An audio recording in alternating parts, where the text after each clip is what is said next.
Bismillah ar-Rahman ar-Rahim. Hello, everyone, and welcome to This is Football.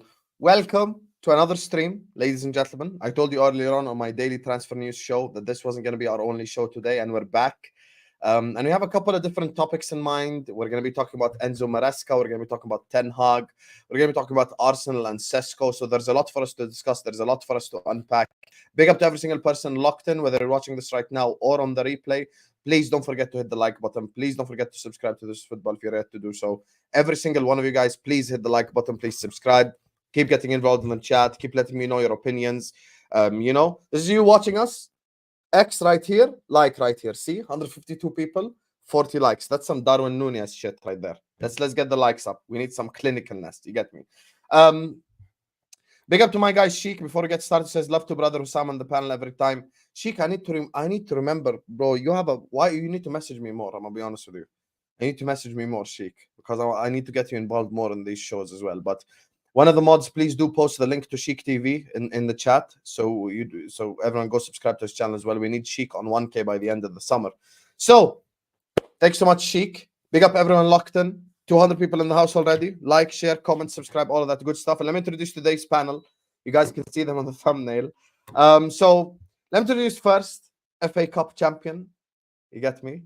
Second biggest club on this panel, so he gets to be top row right next to me. Our fierce rival. But one thing I respect about this guy, 100%, he was always there on the football terrace, win, lose, or draw. I've watched football terrace reactions where he was the only one there after a 3-0 loss, after embarrassing results this season. He was the only one there with Terry and KJ, of course. Joining us on the channel is our United fan representative today. Man like Cam is in the building. How you doing, Cam, man? Hey, what's good? What's good? Thanks for having me. This should be fun. FA Cup champions, exactly. Big trophy things. That's what we got to keep doing. I don't care what happens. Just keep winning, even when we're bad. That's it. That's where I'm at. That's where life is. It's like we're a terrible team right now, but how many bad? Like we're talking about Spurs and Arsenal. Like they're good and haven't won trophies. I'd rather be where I'm at the moment. Fairs. Big up to you, Cam. Thank you for joining us, my guy. Joining us next, you get me, third biggest club on this panel, 14-time league champions, record holders of the FA Cup, second place merchants. You get me? They finished second this season. Big up to the man, the myth, the legend. Everyone knows I love Arsenal. I'm just trolling Dayo because he's a fraud. Let's get that in. Dayo is one of the most fraudulent people. And he's taken time off from babysitting Sad on Sad's Football Corner all day long. A man like Dayo is in the building. How are you doing, Dayo? I'm doing great, man. Thanks. I appreciate it. At least we're still third biggest club. Some people have had a good 20 years to catch up, and they haven't yet. So let's wait for them to catch up. Like I had 20 years to try to catch up to you guys, and I still haven't caught up. But they're still lagging behind. They should keep lagging. Now that we're on the up and up, let's see what happens this season, man. Big up to you, man. Big up to you. And joining us finally, last but not least, you guys have seen us have our back and forth on the football terrace. You guys have seen all the Chelsea arguments. He calls me out when he's in the chat. I call him out when I'm in the chat. It's just, you get me, it's just this Poch out, Poch in rivalry that we've built on the terrace. So, why not invite him on the channel? Let's have a conversation and ask him when he's going to be Maresca out. So joining us on the channel, of course, is the most fraudulent man in Chelsea YouTube history. The man who said that Mudryk is a better player than Martinelli. Tells you all you need to know. Man like Don is in the building. How you doing, Don, man? Hey, come on, man. Come on. We're here. You know what I'm saying? Hey, Sam went a little bit earlier today, man. These 11 o'clock, 12 o'clock streams, me now make it. You know what I'm saying? But listen, big up Hussam, big up Cameron, big up Dayo every time. And Cameron, congrats on the baby, on the little one as well, man. That's respect. Thanks, man. Thanks. Yeah, she's chilling right now, so I popped on, But yeah, no, healthy baby. Might bring her on stream one day, but yeah, she's a blob. She just sleeps. It's great. That's great. Love it. Yeah, she's adorable. We spoke about this on the FA Cup final stream, right? That's when it was happening during that week, right? Basically, it was like that was the week. Like it happened June 3rd. So like it was like the week after she was due and she came late, and I was like, That's why I kept telling everybody. I'm like, yo, I'm like, people are like, yo, pop on stream, or I'm like, I'm gonna be in the hospital, boys. But yeah, man, it's pretty dope. It's pretty dope. She's I had the I had the United zip up too, so all the pictures with me and hers in the United zip up from day one. So no one can question when we're the best team. No one can be like, you're a bandwagoner. She could be like, yo, check this picture. she this is when I was born. This was from birth type thing. I'm wearing a Raptors hat, and she's got in the United, so nobody will ever question her loyalty to those teams. Yo, Cam, is this your first or second? First, homie. Bro, man, baby girl, you are in trouble. Let me just tell you, man. My first is 12. She's a girl, man. They will wrap you around their finger. There's nothing you can do. I promise you. Look, you are finished. Just take it from me. She has your remote control. She came with it. I can't. You know, the Nigerian man. When the African guy tells you you're finished, bro. She will pause. Cam, she will pause you, rewind you, fast forward you when she wants. Like there's one right here. You can see the hand. I'm hiding this one from the camera. It's right here. You see this last one here? Like as she's here now, if she starts, that's how they are, man. One day I'm gonna feel that feeling as well. My brother. When I have a kid, I'm gonna teach them Liverpool from birth as well. I'm gonna Liverpool everything. I'm gonna put them in a shirt as soon as they're born as well. That's the right way to go. Cam knows what's up, man. Yeah. Big up to you guys. Big up to Joe, who sends in a super chat. Joe Shields. That's not the real Joe Shields, by the way. Big up to Don, Free City. Hussam, you're a fraud. Keep twerking for Arsenal. I don't get this whole Free City stuff from the Chelsea fans. Bro, if City are free, you're never going to compete with them. Because the Arab money is different, Habibi. If they get all the sponsorships that they want, and they do that 300 million, 400 million Etihad Airlines deal, we're all done. No one on this panel is winning a title. It's going to be Newcastle v City for the next 15 years. So enjoy. We're going to fight for third place. Hey, guys, welcome to the third place video. You know, who's going to finish third this season? Oh, the third trophy. That's what we're going to be doing. Fraud, Joe. You might be struggling with money. We're not, bro. We're up. That's you know on the point. We're up. That's on the point. If the sponsorships are allowed to be basically open, we're done. Yeah, everyone's that's not going to get allowed, man. You're not allowed to do that. That's one of the things that we actually reported Roman for doing, for making these companies that don't look like him, but it actually is him. So we reported. That's what City are suing the Premier League for. That's what City are asking for. That's what my thing. City's saying we should be able to do that. Yeah, City's saying yes. City's saying they don't want to be regulated on their sponsorship, on their own evaluation of the club. So basically, what they're saying is, it's like you own a business, I own a business, right? And we're both looking for sponsorship. And then I say, because of the way I feel about my own business, I'm going to value it at 1 billion. So I want you to sponsor me at 500 million. Meanwhile, my valuation is 300 million. But because I say it's 1 billion, you know, I can. And meanwhile, guess who's sponsoring me? The person sponsoring me is my cousin or my brother. Who I invested in his business. I gave him the money to start that business. So even in the request though, there's also the whole, from what I understood it, they also want to like remove any like caps on spending on players and things like that. And it's just like, yo, there isn't a league, like there's one league actually, and I guess it's baseball, that doesn't really have a salary cap. Every other league in the world, like step outside of football, we're talking like NFL, we're talking NBA, NHL, if you watch hockey, like every league has a cap for a reason. Like there's a reason you do a cap. It's like that's the only way you can have a level playing field. And the Prem doesn't even have a cap. They just have PSR rules, which fine, it works perfectly for what we have. It's like you don't need to change that. But to try and be like, we should be able to pay whoever we want, whatever we want, inflate our sponsorship deals, like that's crazy.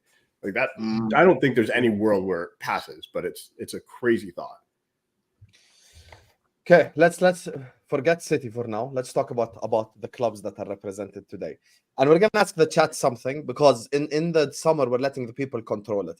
So we have United topic, Arsenal topic, Chelsea topic.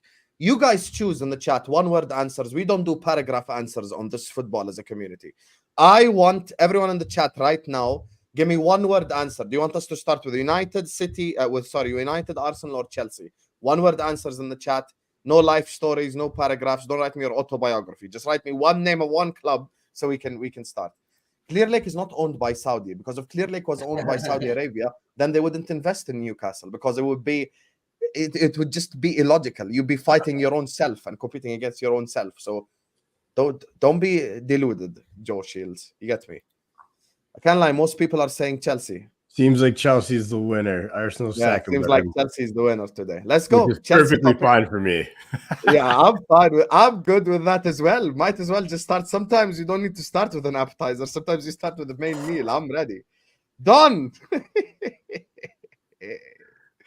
Since we last spoke, you know, we had our Poch argument. We had, you know, that conversation. Enzo Maresca, Chelsea manager, officially now. Tostin Adrabayo, your first signing. You're looking at the likes of Olise. You're looking even at Sesko yourself. You're looking at multiple different people. What do you make of the situation at Chelsea right now? And tell me your thoughts on Maresca as well.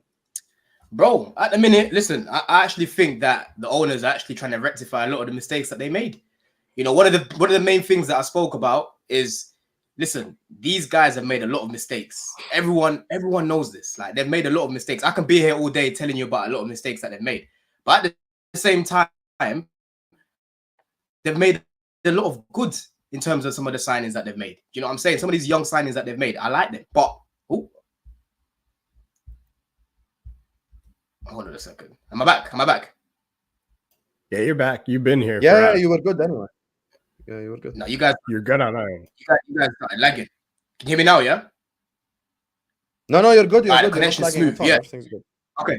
Yes. All right, yeah. So now, one of the main things that I spoke about with Poch, Sam, because you know my take on Poch. I thought he did a crap job, and for you said, oh, you know, it's more the players that kept missing chances.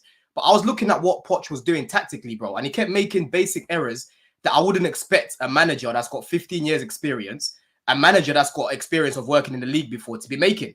You know, simple things such as playing Ben Chilwell at left wing, you know, playing Levi Cole at left back.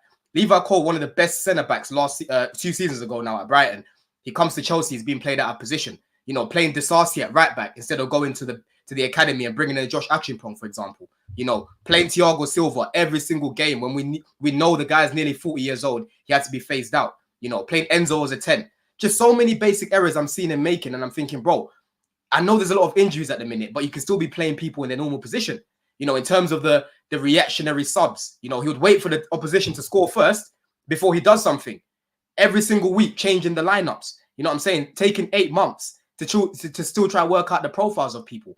So for me, seeing all these things that he was doing, I said, bro, this is a manager that clearly doesn't know how to work with this squad, because the type of football that he wants to play is rock and roll, ping pong, clock football. We have not got the players for that. We haven't got 12, 15 Gallaghers in this team. A lot of our players are technical and they want to play football, but they want to, you know, combine with each other, similar to what Arsenal do, similar to what Man City do, similar to what Brighton do. They want that possession style football, right, to thrive.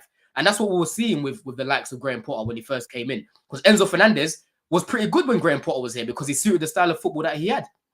So obviously they've decided to now go down the route of bringing in a Maresca, who's more possession based, you know, who again defensively they think he can do a better job than Poch as well. And bro, from the research that I've done of this guy, I really like what I'm seeing from him on the ball and off the ball. You know, on the ball, he usually takes up like a 3-2-5 shape. So what normally happens is you have like a fullback inverting. It's usually the right hand side that would invert. And then you had Harry Winks that was playing as like the guy that was making things tick. And then you had Dewsbury Hall and Ndidi. They were playing as 2 8s. And then you had Mavididi on the left. They had a winger. I forgot his name now. I need to do... Hussam, check the Leicester right winger, please. I need to actually know his name because I keep forgetting to check. But they had him right wing. And then obviously you'd have Vardy up top. And bro, the rotations up top... Let me start from the back, building from the back here. They're very patient in their build-up is what I would say. You know, they don't just rush like Poch, because Poch was just ping-pong, hot potato football. Get it from back to front as soon as you can. You know, with these guys... is his name.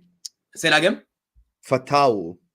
Yeah, Fatau, that's it. He's good. He's good. I can't lie. He's good. So from back to front, what I was noticing from them is they play quite close to each other. So you had, when the person was inverting, you would have him right next to Harry Winks. Every time Harry Winks would get the ball, he's just popping it off. And every time he's popping it off, he's creating a bit of space in between them, in between the lines. Because what would happen is the opposition are pressing them. That leaves us that space in the second phase. So every time we'll go back to the centre back or we'll go to the full back, he's just playing it to Dewsbury Hall. He's just playing it to Ndidi. And then straight away, you've got 5 players running at you.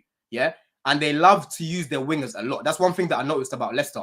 I watched all the goals that they scored last season. Yeah, Hussam. And honestly, bro, in about 90% of the goals that I was seeing, the wingers are involved. Whether that's taking on their man, whether that's, you know, peeling off to create space for others to run into. whether that's whipping it into the box, and whether that's scoring themselves. He loves using the wingers. And when I check the stats as well, last season, both Man Utd and the guy that you just mentioned, they were top 2 in terms of trying to take on their man in the whole league. Do you know what I'm saying? And what I really like from them as well, they normally have their 9 dropping quite deep into the hole. That's why we're looking at the likes of Alvarez and Sesko, because they're quite comfortable in the ball. And that's why you won't see an Osimhen really work in the Maresca system, because he's more similar to Haaland. On the ball, he's not as comfortable. Do you know what I mean? But what I've seen in a lot of the goals that they were scoring in the build-up, I'm seeing Vardy dropping into the hole, and then Drewsbury Hall is taking up his position now. So when Vardy gets the ball, he's popping it off to Harry Winks. Harry Winks is just playing it over the top, and then before you know it, they're in behind and they're scoring goals. You know, they scored the third most amount of goals last season, and they actually had the best defensive record as well in the champs, which is really good, because one of my main concerns with Zerbi was in possession and attacking, he's really good, but in terms of off the ball, I'm a bit skeptical, because Brighton. Didn't he want Zerbi, I swear? Say that again. Didn't he want Zerbi, I swear? No, I did want Zerbi, but what I'm saying is the main concern that I had for him was his shape off the ball, because Brighton like to press up quite high and they leave a lot of space in behind. So even in the group chats that I'm in with Chelsea fans, I was saying, listen, we might be on the end of some batterings if the players aren't on it. But I believe that with our quality, we'll win a lot more games. Don. Hold on, Dayo. Yeah, you can come in a sec, bro. Yeah. And I was like, for Zerbi, I think with the better quality that we've got, you'll be able to outscore teams. But I said defensively, I'm a little bit shook with that. But with Maresca, bro, like I said, off the ball, they tend to take like a 4-5-1 shape. They stay really compact.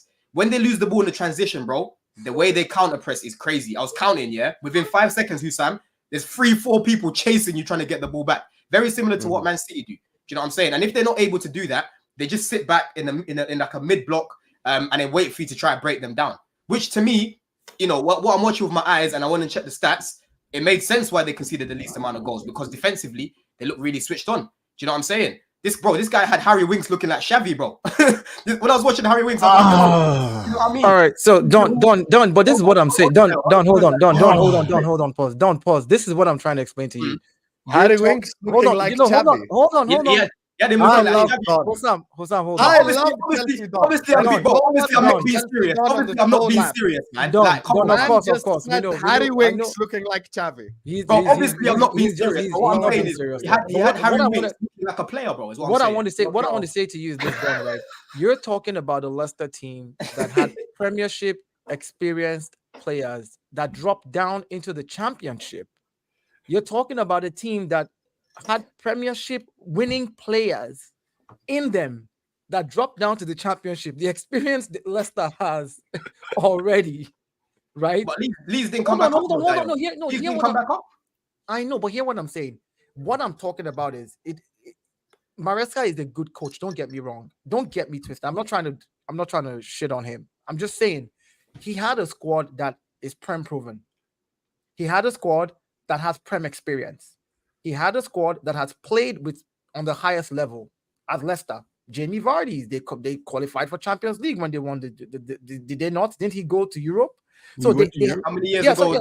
No, but it's part of the experience. So you see, you can say, here's the thing about experience, right? It doesn't run away. If you learn how to ride a bicycle as a 12-year-old, when you're 35 and they tell you, here's a bicycle, you might trip and fall, but you know exactly, right, how to ride it again. My point is, he did very well, but with a squad that already had experience from the Premiership. Far superior, right? Like if you look at Ipswich, if you look at Ipswich, listen, if you look at Ipswich, I will give more kudos to Ipswich because their squad is not Prem proven, and they did what they also did to qualify. My thing is, now that he's coming to the Premiership, to a bigger club, a more pressure, the players you have, a lot of your players are still newbies in the Premiership, which I mean is like their first or second season. They haven't blended yet. He did that with a team that has blended for years. Your players have not blended yet. Dayo, so I don't think you're deep in how bad. I'll let you land your point. I'll come in. All I'm saying is, I'm not even bantering. I'm just saying Maresca ball will take time to blend.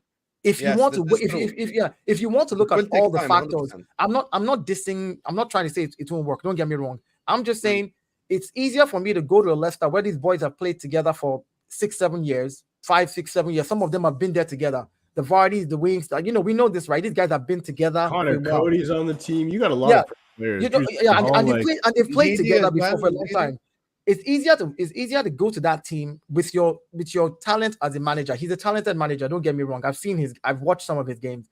It's easier for them to blend because these guys have played together longer. It's going to be harder with your players because he's now about to get a fresh set of young players together and start the blend himself. Has he been that coach? Could he do that at Parma when he was there? We didn't see that at Parma. He had players that have been playing together for years as well. So you have to realize they had about 14 new players at Parma. I know, but what I'm saying that they had already, there was some kind of, chemistry already. And my thing about it is, they had about 14 new players that joined that season. He joined, and how good how were they? long That's have what your I'm saying. squad been playing together? Exactly, We could do this same right thing. now. I could go down the list. So that's all I'm saying. All I'm saying, see, I'm not trying to banter. I'm just giving you pointers. No, I'm saying, listen, you make a fair enough point because end of the day, yes, Leicester had Premier League players. Yes, it was expected for Leicester to come back up. But bro, when we finished 12th that season, I even went to Leicester away when we beat them 3-1. Away. Yeah, that season with Brendan Rodgers, bro, Leicester were bad, bro, bad. Yeah, we were bad, and we even managed to beat them and score 3 goals against them. Do you know what I'm saying? So he had to come in and basically start from scratch.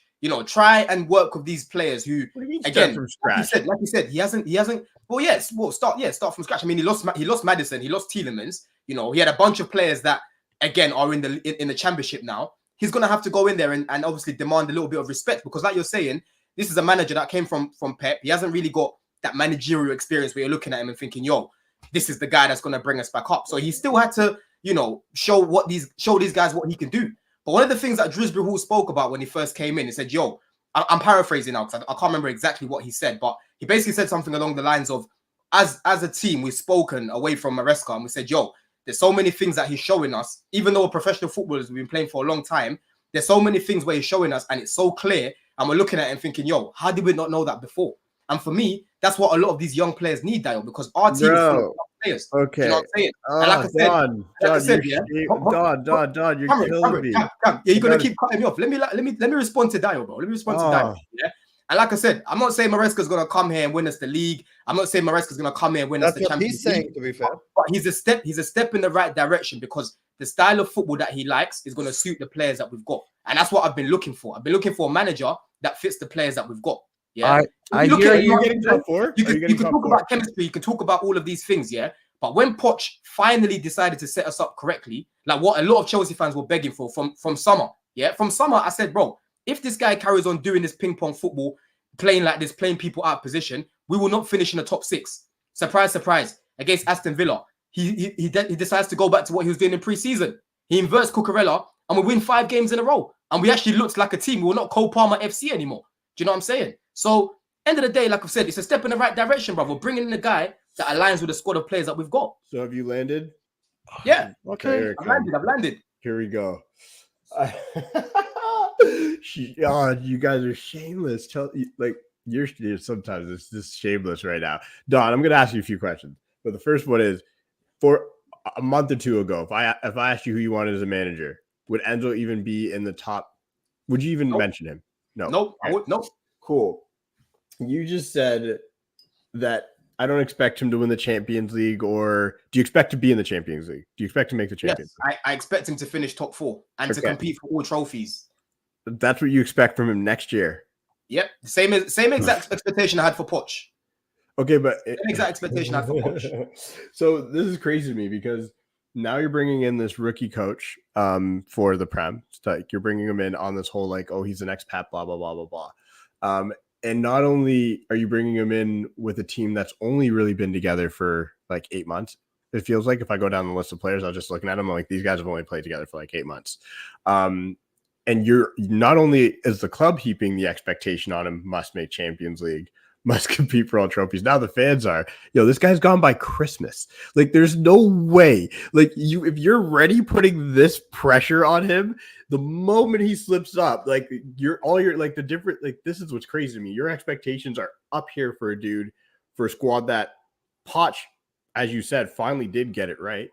He did get it right. He eventually got it right in the end. And that for me was enough. Keep him. Would I keep him for another year? Nah, bro. Getting rid of Let me Poch ask for- you something. Let me. Hold carry on. on, carry on, carry on, carry on. Let me land because I'm going to say one more thing. Getting rid of Poch. When you started the show, you said, "I feel like our owners have fixed the mistakes or whatnot." I said they're trying to rectify mistakes. Rectify the mistakes, right? Yeah. I feel you said they did. You said they did. You didn't say try. I said this summer I feel like they're trying to rectify mistakes. How can you even have faith when it's just been mistake after mistake? Like this to me, rectifying the mistake would have been at least keeping Poch around, a coach who had you in the top four. No, but you don't know that yet. Cam is spitting. You don't know that yet. We have to wait. No, I do know that, bro, because I'll tell you some of the good things that they've done in a second. Let him land. Okay, cool. I look forward to hearing the good things that they've done. But as of right now, to trust them would be like me trusting the Glazers when the Glazers were here. Like, that's the same. And I'm not saying it because they're American. I'm saying it because of the evidence you now have of what they do and how they move and the things they do. It's very consistent. It's very erratic. It's consistently erratic.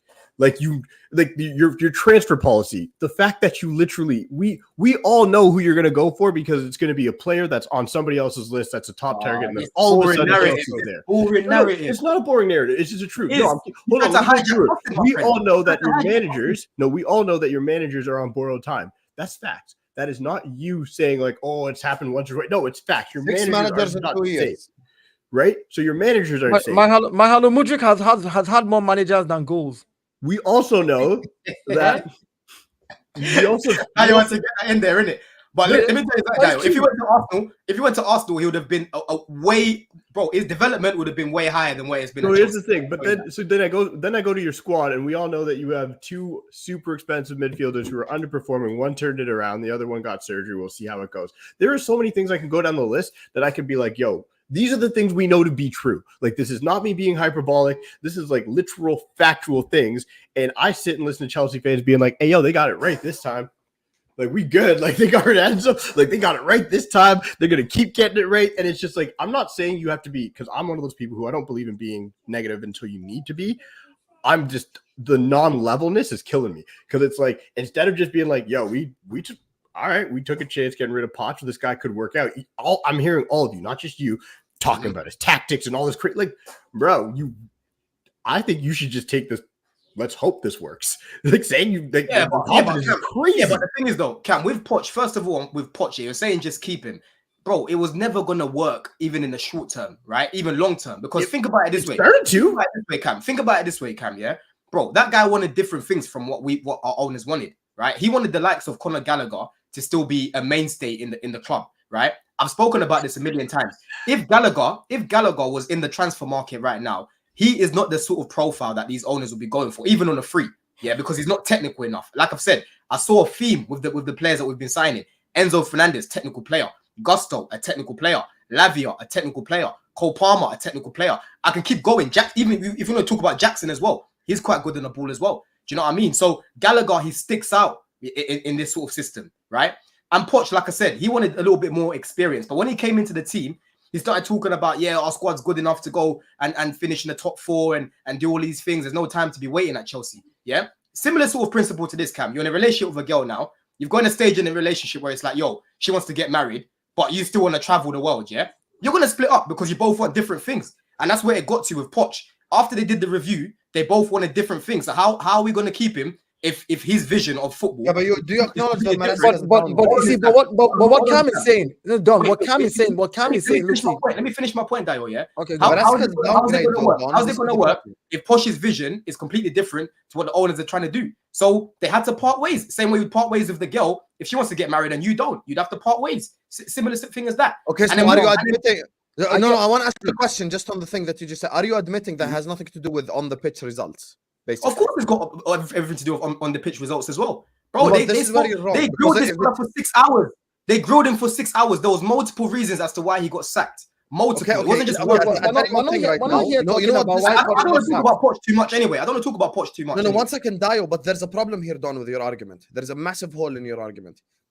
Let's assume for the sake of argument, I'll tell you how. Todd Bowley Iqbali came to Poch at the start of the season and they're like, you have to get top 4. Okay, let's assume that's the conversation. If they sacked him for on the pitch reasons, why didn't they sack him when he was 12th? Bro, I wanted them to sack him, but then Don't change Don't that question. I didn't ask you when did Don want him sacked. I don't know. I don't know why they do want to sack it. They probably wanted to give him more time. Sack him when he's 12th because they wanted disagreeing. This is where they were disagreeing on transfer policy, Don. Yeah, bro. There's multiple things. Yeah, and like you said, they obviously wanted to be patient with this guy. Same thing as Graham Potter. Graham Potter, he lost to Southampton, yeah, who were bottom of the league, and it was still bottom of the league when they beat us at the Bridge. Yeah, he stayed in a job. We lost to Tottenham. He still stayed in a job. They were obviously trying to give this guy more time. And same thing as Poch, because even at the time, bro, he had bare injuries. Yeah, but for me, it was never an excuse anyway, because he still had enough to be playing people in their normal position. It was our B team, yes, but it was still enough to play better than what we was playing, bro. So, like I said, I don't want to speak about Poch too much because he's gone now, but there was multiple reasons as to why he got sacked. But then when you talk about some of the good things that these guys have done, bro, last season, the amount of set pieces, yeah, that we conceded, yeah. Start of the season, they told Poch, we're going to bring a set piece coach for you. He said, no, I don't want one, yeah. And the amount of points that this guy dropped from headers, from free kicks, you know, I was going to say to my boys, yeah, when we play Arsenal, put money on Arsenal scoring at least 2 headers against us from corners and that, because we are shit at set pieces. What have they gone and done? They brought in the guy from Brentford, yeah, where the Arsenal guy initially came from. It doesn't always matter, bro. We have a set piece coach. We're terrible. Okay, but hold on. We've had problems with our set pieces. We're bringing in a coach to deal with the set pieces from a club that are very good at set pieces, and you're still trying to move the goalpost, Cam. I don't understand. No, let me land my point, and then you can come back. You've been talking for 7.5 minutes. Don't want to look at it. Yeah, because you're firing things at me. I'm educating you. You don't want to hear it. That's the problem with you lot. All you want to hear is the doom and gloom about Chelsea. You don't want to hear about the nobody's talking about doom and gloom. These things. That's what it is. So just list the points. You have a set piece coach. What else have they done? Okay, we've got a set piece coach. I like a lot of the young talent that they're buying, the likes of Kendrick Pires, the likes of Esteval, like I've said. I like the fact that they're bringing in technical players now, the likes of Enzo Fernandez, the likes of Caicedo, the likes of Palmer. We haven't seen the best of a lot of these guys as of yet, but like I said, I think the right manager and the Maresca, I think you can get something out of them. Do you know what I'm saying? Okay, that's so good. So you like the fact that they're bringing in young, technical, talented players. You like the fact that you've now backroom staff, set piece coaches now in.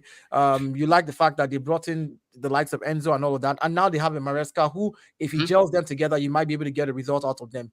I like the fact that the wages are now more incentive based as well, because Roman used to cash out. Roman used to give guys, whoever they are, they will get at least 200k a week. Yeah, 250 a week. So now they've actually put the wages down as well, bro. That's another thing that they've done that's quite good. So the wages, that's good for the club on the business side, because I understand that your wage structure in Chelsea is not only just based on performances. If they don't achieve, they get a reduction in their wages. Yeah, if you're not in Europe, it goes down by 30%. Yeah, exactly. So for me, how is that an incentive for a young technical player, like, for example, coming out of Europe, who's been tagged as one of the best, right? To say, oh, let me go play for Chelsea with a championship coach, hoping that I can, or someone like Cole Palmer, if you don't make it to Champions League for some reason because of Enzo Maresca's lack of experience, not because he's not good, just the experience, because experience is something you gather as you do stuff more and more. Just because of his lack of experience, not that he's a bad coach. If he stays 3 seasons, he might become the best coach, right? But in the first season, he struggles and he gets you guys to 8. Cole Palmer gets a 30% reduction in his salary. Do you think that makes the player happy? I'm saying you call it a good thing. I see it as a bad thing. If my brother was playing for Chelsea and he's 21, because here's the deal. You're giving me an Enzo Maresca as a coach who's a championship coach. If you want me to succeed and I'm a young talent, go bring me the best manager. You can afford it. Bring the best manager that is out there, that is available. For example, Palmer's the worst example to use because Palmer worked with him. No. I'm just giving I'm giving examples. So, for example, if I'm earning 75,000 a week, right, as a player, I'm like, you know what? There's a lot of talent amongst us, but our manager is inexperienced. Not the manager's fault. He makes 1 or 2 wrong calls in certain games. You know, you drop down to 7th, not because the manager cannot learn from his mistake. We've seen this with young managers. We've seen them go through this. It's a normal thing.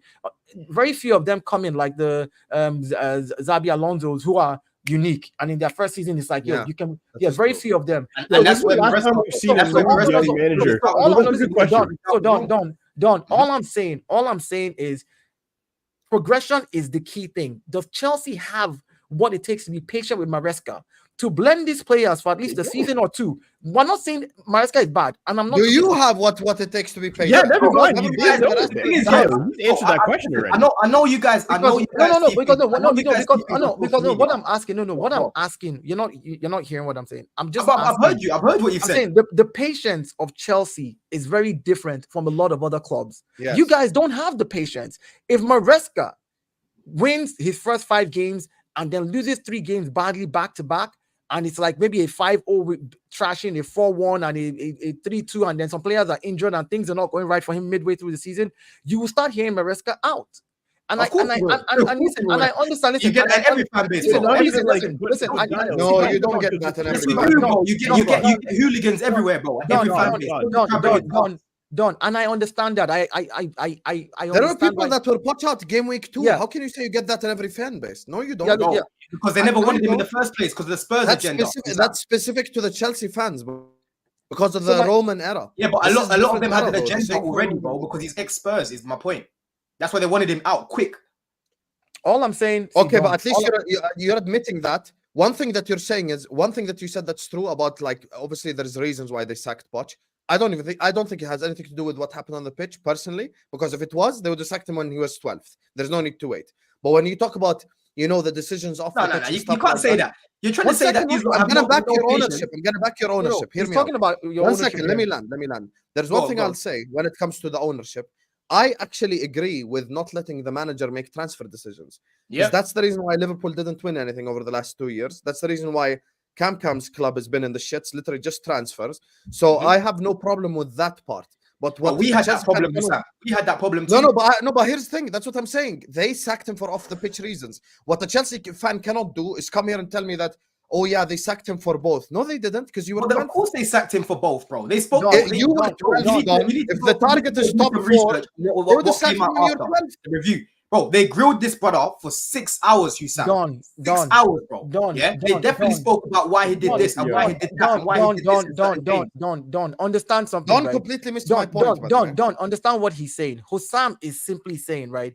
If on the pitch reasons is the only reason they sacked him, if that is the main reason, when you were 12th as an owner, hear me out. I'm saying if when you were 12th as an owner, I'll be like, nope, it's time to go. On the pitch, nothing is working right now. You're playing. Yeah, exactly. Thank you. That's my point. No, hold on. I waited till the end of the season. I waited till the end of the season, not because it was on the pitch reasons. I was like, that can be fixed.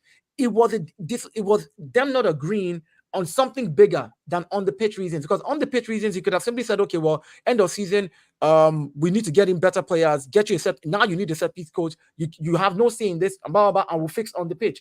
But it wasn't that main issue. It was probably, like been rumored, the fact that Poch wanted a lot more power when it came to selecting players and transfers. That was a big thing, yes. That was a big thing. And I think that is the biggest and the major thing, because your ownership now wants to be the one scouting players, and they just want a manager who's going to be technical enough on the pitch with the boys, get the job done, and win games. And Poch wasn't going to stand for that, which is why Zerbi, even though he was rumored that he was going to go to Chelsea, never came to Chelsea. You know why? The thing is, Zerbi had the same. Hold on, Zerbi had the same. Zerbi had the same issue. That's actually a good point.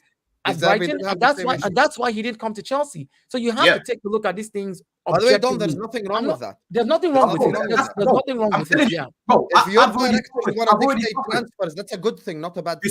Wissam, bro, I know it's a good thing, bro, because that's what I've wanted at Chelsea. Yeah, we had a problem where we had Sarri players, Lampard players, Tuchel players, Conte players, all in one team. And what happened was they all got Jose players. Yeah, because Roman used to say to the managers, yeah, yo, who do you want? Okay, I'll go buy him. And now the next manager he'll go get has a different style of play, different philosophy, and then they're struggling to use a lot of these players and they end up being dead wood. Do you know what I'm saying? And Dayo, I get what you're saying, bro. But at the end of the day, we're not in the board. I'm not going to say that's the main reason why he got sacked. I said there's multiple reasons. I agree.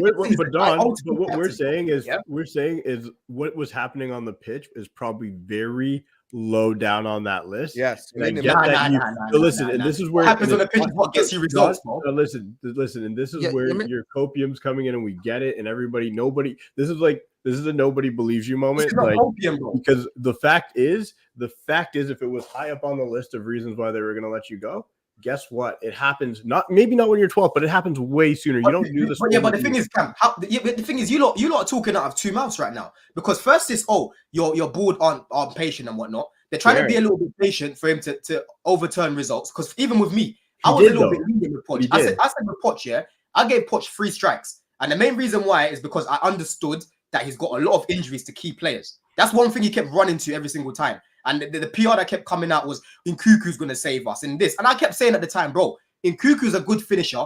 But number one, we can't trust his fitness. And he is not Messi. He is not Ronaldo, bro. Yeah. He needs to get used to the league and he needs to come in and work with new players. So we can't be using that excuse every single time. The problem with Poch, yeah, Todd Bowley even came out and said when we played Aston Villa, he done like a conference, he done a talk. He said, bro, the way we played against Aston Villa is how we visualized this team when we was building it, right? So to me, that goes to show that, what Poch was doing with the ping pong football, they did not like that, bro. They grilled him about the amount of injuries as well. That's another thing they grilled him about the injuries, yeah? They did not enjoy this style of play, of football that he was playing, which is why when he got sacked, they made it very clear the profile of manager they were looking for, bro. They said, we want a manager who dominates the ball and is good defensively as well. They made that very, very clear, bro. I think he was like your fourth choice manager, personally.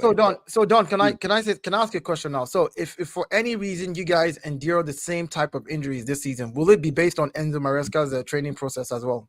Yeah, I actually think that the injuries will decrease, But no. See, I'm not saying. Listen, that's not what I'm asking, John. Don,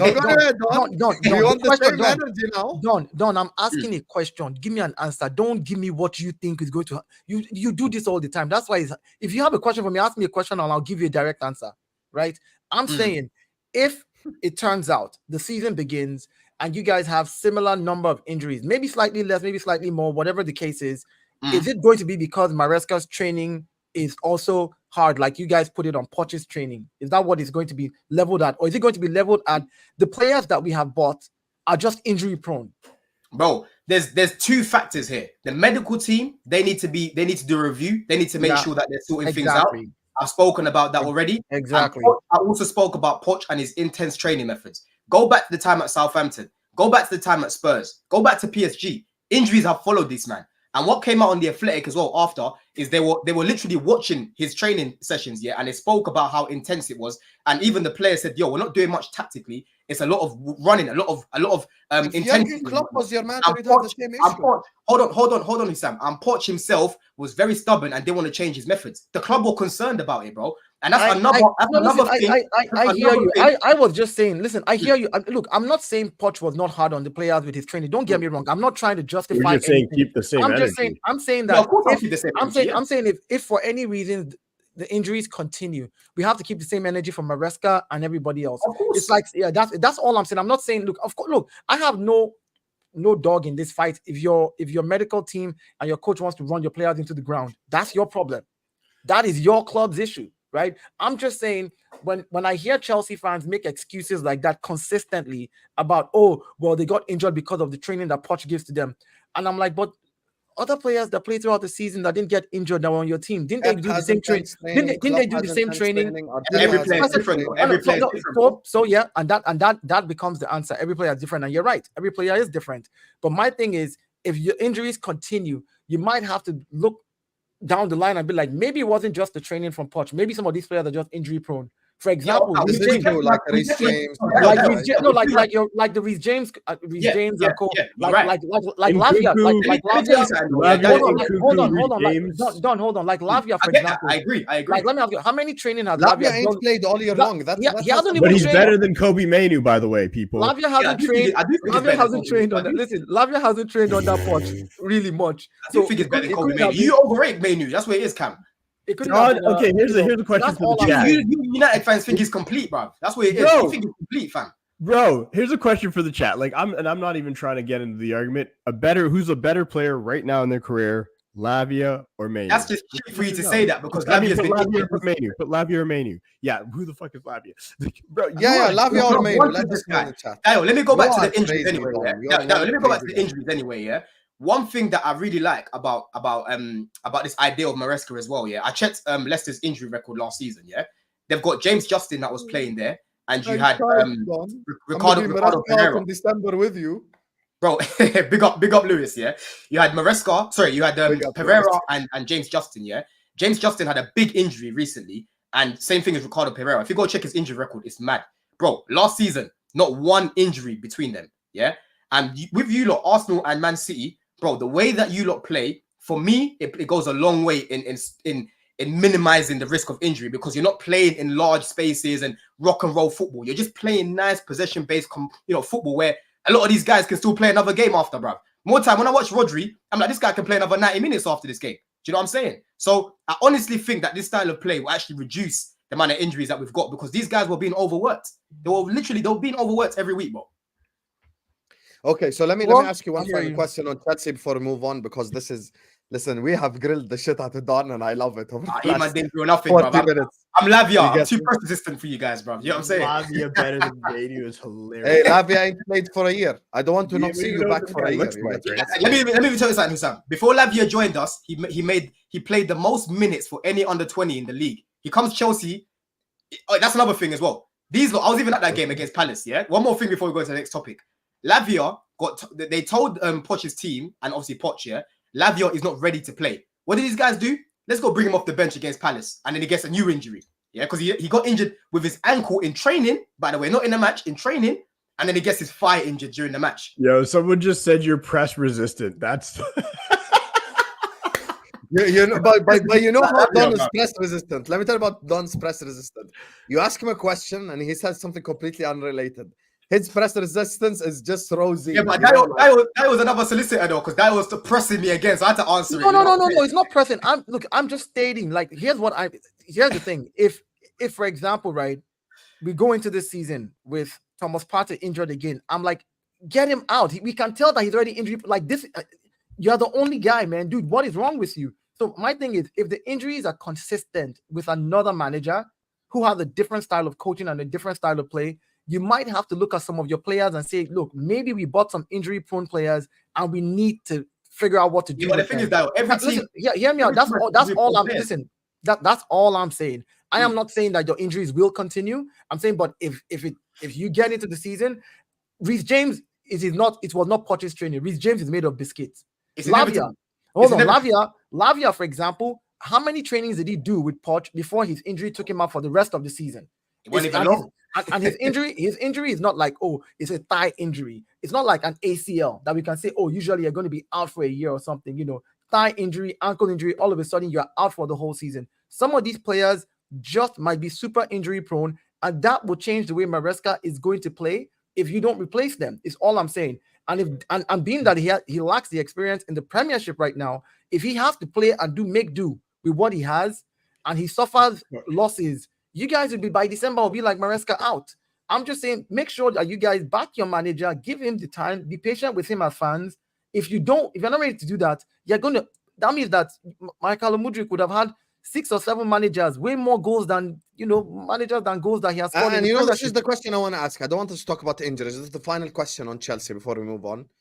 What's going to cause you to turn on this manager? What's the breaking point for you? What's the limit? Tell me. No, because I want to hold you to a standard. If I see him and he comes in and he does a Ten Hag where he sells these little dream and says, "Yo, I'm gonna play this way," and does something else, then I'm gonna flip my shit. But I'm sorry, he's not gonna do that. Yeah, these man definitely told him, "Yo, this is what we didn't like from Poch. This is why he got sacked." Imagine, Sam, you go get a new job today. Yeah, the last guy that you've taken over, he got sacked. They're gonna tell you, "Yo, this guy was coming in late. This guy was taking too many smoke breaks. This guy he was on his phone constantly." So when you go in there, you're gonna make sure that you're on time. You're going to make sure that you're not on your phone. You're going to make sure that you take one smoke break a day to make sure. So I'm pretty sure Maresca will be switched on in it. Ain't going to have that Ten Hag problem. Don't worry about it. Okay, fair enough. I predict, let me tell you what's going to happen next season. The likes of Don, Lewis, everyone who was Poch out last year are going to go so above and beyond defending Maresca that they are going to be so delusional. And if something is even 100% Maresca's fault, they're going to blame someone else just to kind of, show the whole world. Hey, I told you Poch was the problem. We all told you Poch was the problem. I cannot wait. Genuinely, next season is going to be iconic, inshallah. Big up to all of you guys. We still have Man United to discuss. We still have Arsenal to discuss. Bloody hell, 40 minutes on Chelsea. That's been one hell of a topic right there. Make sure you guys are slapping the like button. Make sure you guys are subscribing. You absolute frauds. We have 800 people watching and we ain't even on 300 likes yet. We're entertaining you during the transfer window. You guys are all bored. There ain't nothing to do except watch Southgate ball. Is this not entertainment right here? Prime entertainment. Hit the like button. Subscribe to This Is Football if you're ready to do so. Also, Don CFC is in the description. Go subscribe. Banter on the Pitch is on the description. Go subscribe. And go follow Cam on Twitter as well.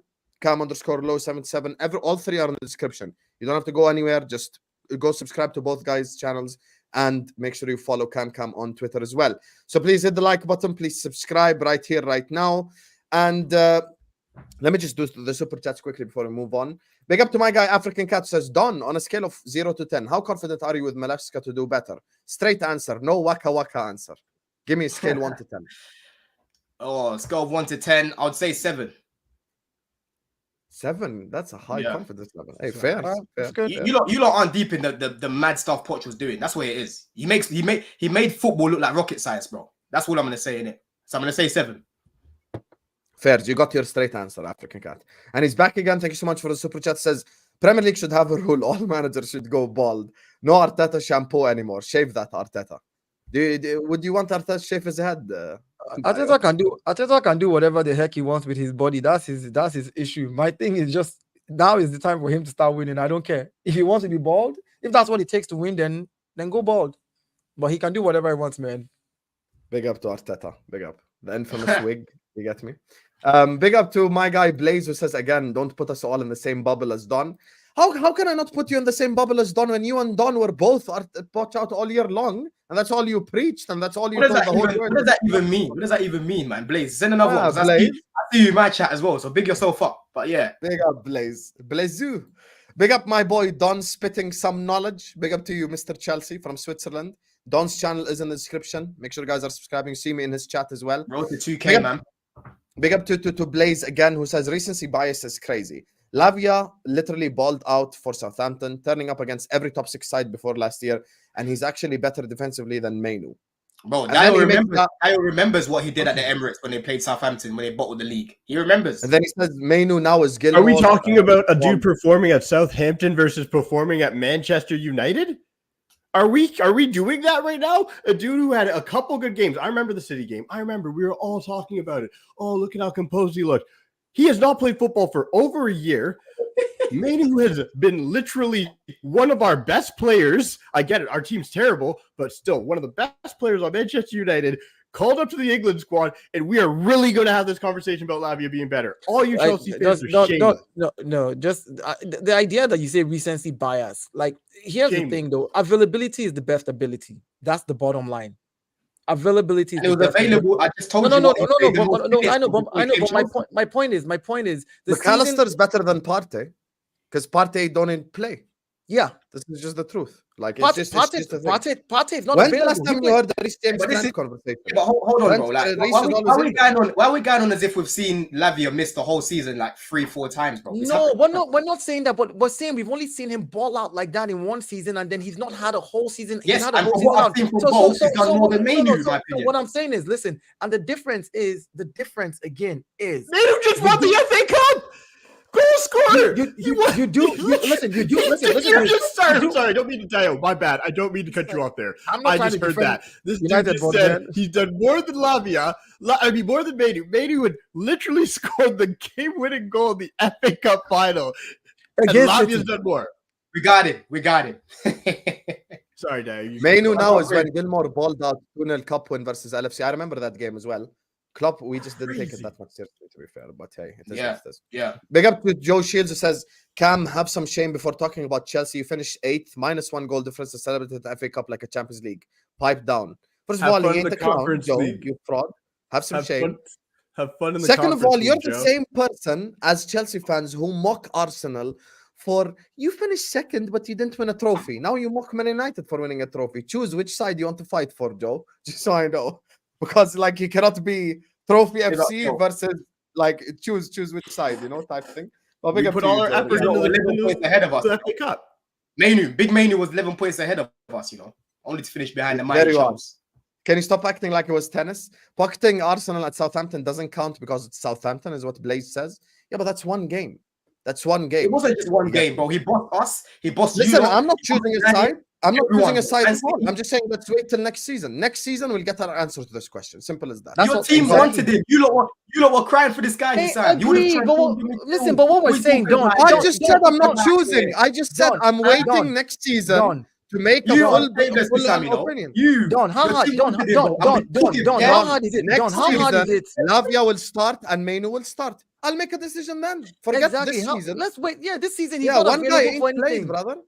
That's all we can say. Anyway. And you can only go by what you see right now. Mainu has a trophy, played well this season, carried a crap Manchester United club literally on his back. Carried who? Listen, when This I is what say I'm saying carried, when people say overrated. no, Carried listen, who?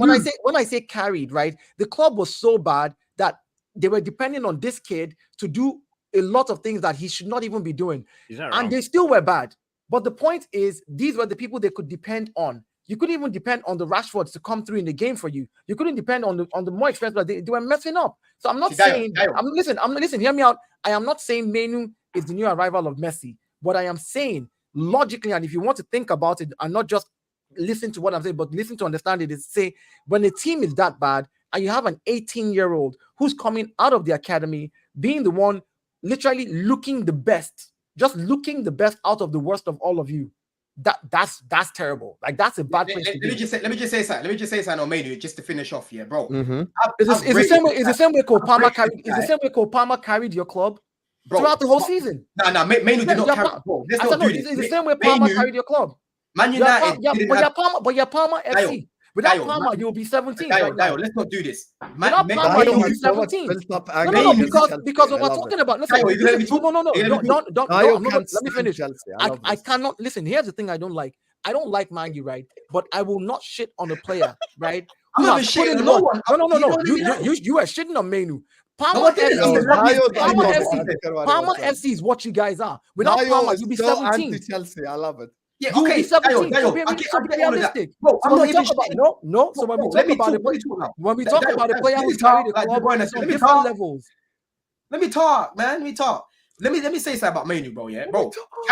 Cameron knows my boy Cameron, who's a United fan. Cameron's one of my close boys, yeah, and he's been telling me about Mainu from time. So I cool. Let me see, because they used to call him the new Pogba, yeah. So from the clips that I was seeing back in the day, I said, yo, this guy looks like a baller. Hopefully he's the next one to come through. I love Mainu on the ball, yeah. My main concerns with Mainu is off the ball, bruv. The guy ball watches too much, yeah. He's very, very sluggish off the ball, bruv. Someone said to me yesterday, he's got a temperament similar to Maitland-Niles, and I see it. I honestly see it. It's only yesterday I was like, wow, this guy off the ball, yeah. He reminds me of Maitland-Niles off the ball, bruv. His first season, 18 years old. Hold on, Dayo. Exactly. This is my point, Dayo. Dayo, if you started having children early, you'll be his father. If you started having children early, you'll be his father. The boy is 18 years old. It's his first season. This is my point.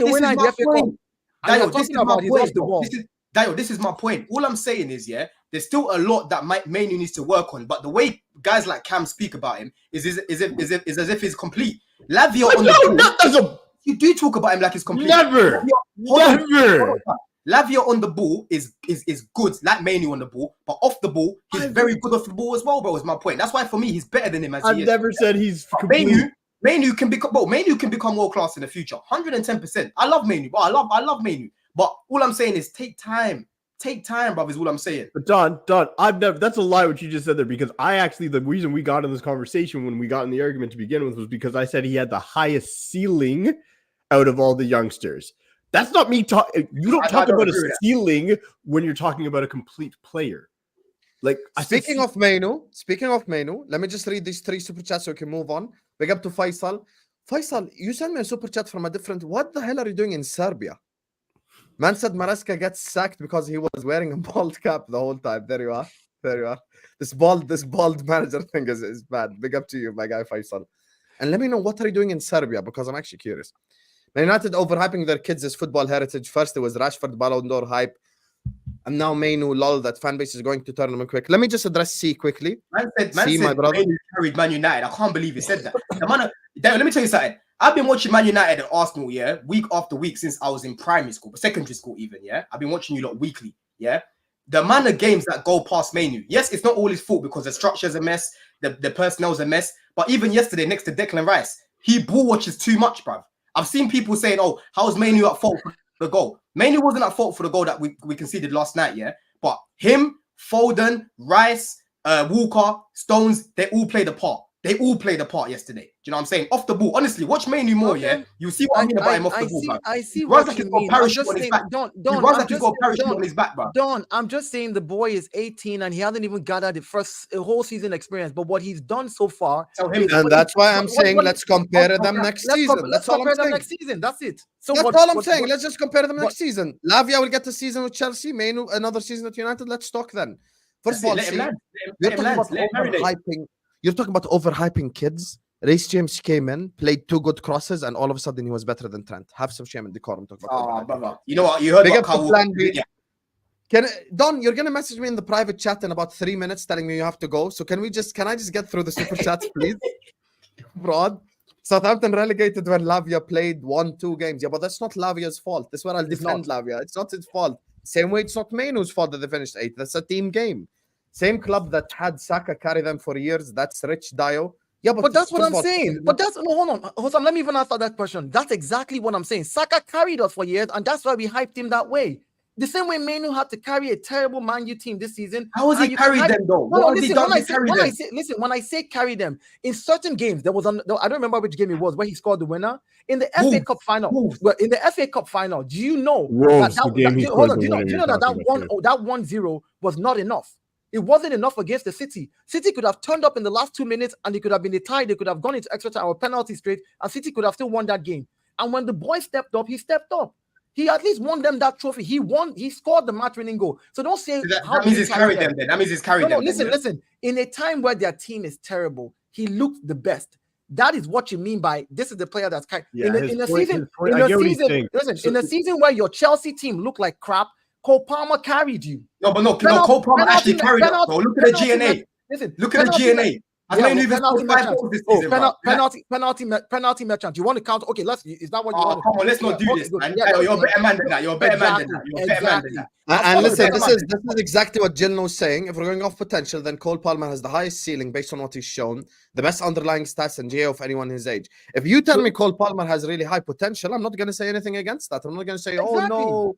We agree, yeah. No, Cole Palmer does have potential. That was a carrying job, yeah? I hear you. When they lost shout out my boy Olise, yeah? They got battered 4-0. Maino played in that midfield, bro. Yeah? United conceded how many shots this season? If you go check the underlying metrics. United generally was terrible, though. Yeah, and he was a part of that, bro. So he was the best of the we would have been worse without him. It's incorrect, bro. He did not carry that Man United. Hold on, okay, Don. Don, this is crazy. Okay, guys, one second. We have to take control here. 1 second. Maino is not a good player. I'm loving this London fight. Let's move on. I'm loving this London fight. We need to get to Man United. Big up, 900 people are watching us right now. Hit the like button, subscribe to This Is Football. Big up all super chatters. We'll give you guys a massive shout out at the end. Please hit the like button right now. Subscribe to This Is Football. Don CFC in the chat. Cam's Twitter in the chat. Banter on the pitch in the description. Go subscribe. So, Man United, we've addressed this Maino stuff. Don's touched on it with Olise. So I'm going to go to Cam for this topic before we open the floor up. I don't even think we'll have time to talk about Arsenal, so we can just leave Arsenal to another time. Cam. Ten Hag, Olise, Southgate, Zerbi, even Terzic today. Just talk to me overall about the Man United managerial situation, and should Olise choose Man United over Chelsea? So I'll start with Olise. So and this will dovetail into like the manager side of it too, right? Because everybody's saying like, why would he choose a club that doesn't have a manager yet? Blah blah blah blah blah. Interestingly enough, I think if I was him, it's an easy choice, other than we know Chelsea's probably going to pay more to buy him and they're probably going to offer a bigger contract, which is what typically happens. And I've said that multiple times, that you will get him if you pay above odds. That is, if you pay 10 million more than the release clause. If you give him an extra 30K a week, that is paying above odds. At the end of the day, that's how you will get him. I think if everything's equal on the money front, for footballing reasons, it's a very easy choice to choose Manchester United if you're Olise. You walk into our team, you basically are like, you should believe you're better than Garnacho on the right-hand side. And if you do, then that's it. That's the only person you're fighting against at the moment. So for me, and even if you're sharing time, like we're also only going to be playing like 60 games. There's lots of, basically he's going to be playing a lot, and there isn't going to be during the season drama that you would typically have to deal with if you go to a Chelsea at the end of the day. And like the manager thing, people bring up, well, you don't know who your manager is. We just literally briefed the media, apparently, that it doesn't matter moving forward. The way we're going to run things is with a proper footballing structure where we have a technical director who everybody knows is Wilcox. We have our sporting director who everybody knows is Dan Ashworth. We have Barada, who's our CEO. So we now know that our structure is going to work in a way where they are, and this was like a list. It was like Sir Jim's wrist, and it came out for multiple. And if it's bullshit, it's bullshit. But I'm saying what was briefed was we will no longer buy players for the manager. We will ask them what they need, profile, and then we will give them 3 options and say, there you go, choose one. Because at the end of the day, the style of play is going to be defined by Wilcox, apparently. That's what it's been said. They're like the technical directors defining the style of play of how Manchester United play. These are all things that we were crying for. We were crying for when we had the Glazers. I'm not saying any of that. I don't know if this is going to happen. We have no idea. This is literally the first year.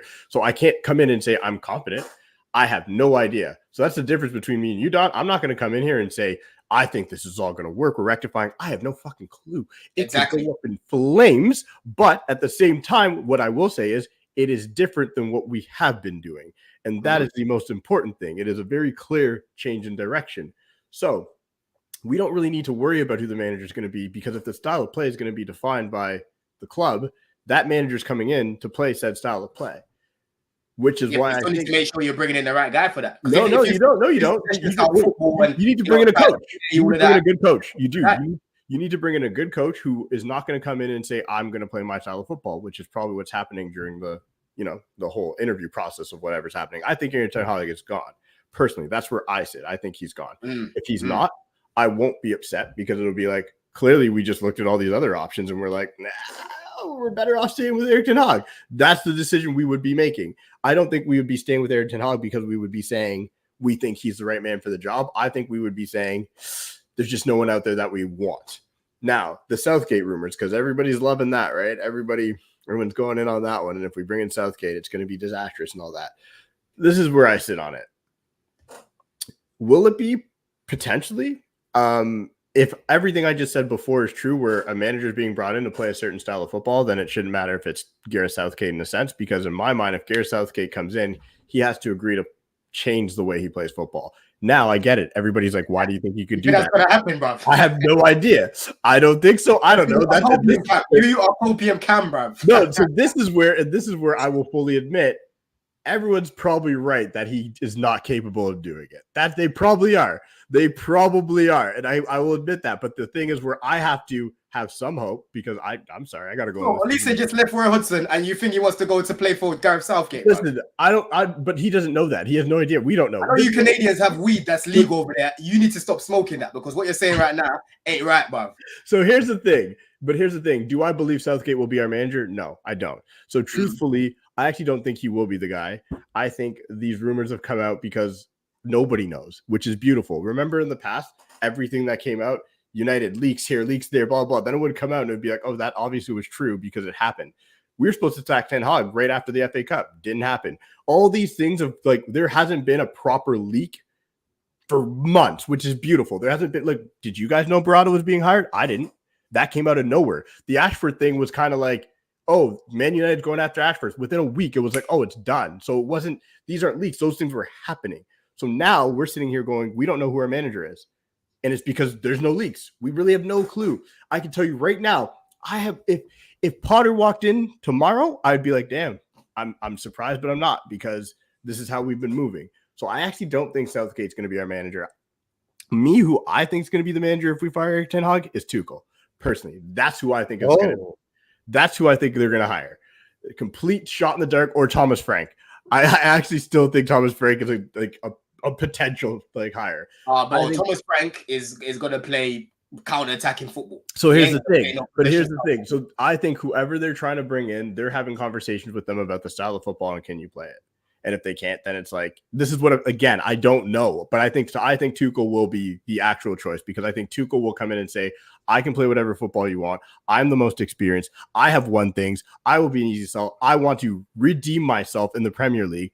I think Tuchel is a good enough coach and manager. I don't think anybody will disagree with me on here, where he can change the style of football he plays. He just can be stubborn. I don't think he has to play one style. So I actually think it'll be Thomas Tuchel will be our coach. Cam, I think Cam, let me throw a spanner in the works here. Not even a spanner. Let me just give you a different spin. If Manchester United got Zerbi, now we all know that Zerbi and Brighton, part of the reasons that he left Brighton was he wanted more authority to be able to pick players and be involved in the transfer. And This is true. And United is not going to do that with him. But I read somewhere, I think it was maybe a few days ago, I don't remember, something about how the United system is the manager tells them the profile that he wants. Yeah, they'll give him 3 or 4 players or something three like options. that. Yeah, 3 options, and then he can pick 1 or something like that. Yeah. If United are smart, right? Maybe they could negotiate with Zerbi, because I think Zerbi is a good fit for you guys. But they could negotiate with him to this extent and say, listen, we will let you pick one of the options as part of we will bring you 2. You can pick the 1 player, right? You've given us profile, mention 1 name of a player, and then we will look at the numbers. I think that in itself. So you see what I'm saying? Like, he doesn't. I hear what you're saying, and the De Zerbi thing. Sorry, I don't mean to cut you off. Just keep going. Yeah, sure. No, so the De Zerbi thing is an interesting one where I kind of like. I'm not sold, not fully sold, right? Like, I've seen him in the Prem. Like, I've seen what he's done. He's not a bad coach. He's not a bad manager, but I'm not sold he's good enough for United, right? It's funny. I always find people saying like, "Oh, Tuchel's a bad choice, this or that." I'm like, Tuchel's got pedigree at the end of the day. Like, the man's won big trophies. Like, the Chelsea team was good. I'm sorry. Before that was the biggest mistake. Chelsea shouldn't have let him go. We all know that. I think everybody could admit that. No. It was the right decision, but it was the wrong decision to bring in Potter. That's the either way, sure. Thing. But you look at him when he went to Bayern. Like, I'm not sure I'm going to gonna blame what's happening at Bayern just on him. Like no minute. Like they hired Vincent Company. There's a reason. Something's wrong. Bayern was already having major. By the time they got so back to Zerbi, I like at Brighton. Yeah, he played some pretty football, but like they haven't really moved the needle. I get they don't have the money. I think if we were to hire De Zerbi, that would mean 100% that he has bought into what we've told him system wise. Like, he is no longer able to go out and have that control. That means he's bought into that, and that means that the style of football, he's fully like, yep, of course, I'll play that X whatever style of football. And I think it could work with him. And the reason I've said this before is if it turns out to be De Zerbi, it means that rumor that we heard, which I think is now bullshit, that someone paid 4 point something million pounds to Brighton to get him out of the contract because he's going to go somewhere else. If he gets hired by United and that turned out to be us, and we just get to this week, whatever, we fire Ten Hag and then De Zerbi walks in, I'll be so proud of the club because no one's talking about De Zerbi as our next manager. So that means that was also kept under wraps. I honestly think, and this is me just saying this, like, I think he's a good, and I'll tell you why I think he's a good fit for Man U. Man U still has pedigree and heritage. Oh, which one? Tuchel? De Zerbi. No, De Zerbi. I'm saying De Zerbi. Oh, I thought you were gonna say Tuchel. I was about to call no, hold on. De Zerbi. You don't want Tuchel, so hold on. Let me just say. I want him. I think it will be. Listen, so De Zerbi, I think, is a good fit for you guys. Man U still has pedigree and Man U still has heritage, and Man U can still use their name to a certain extent to get top players. If you get a De Zerbi and Ineos back him up with good money, and you get top players who want to come and play for Manchester United, which means he has better quality players than he had at Brighton, right? on a higher level.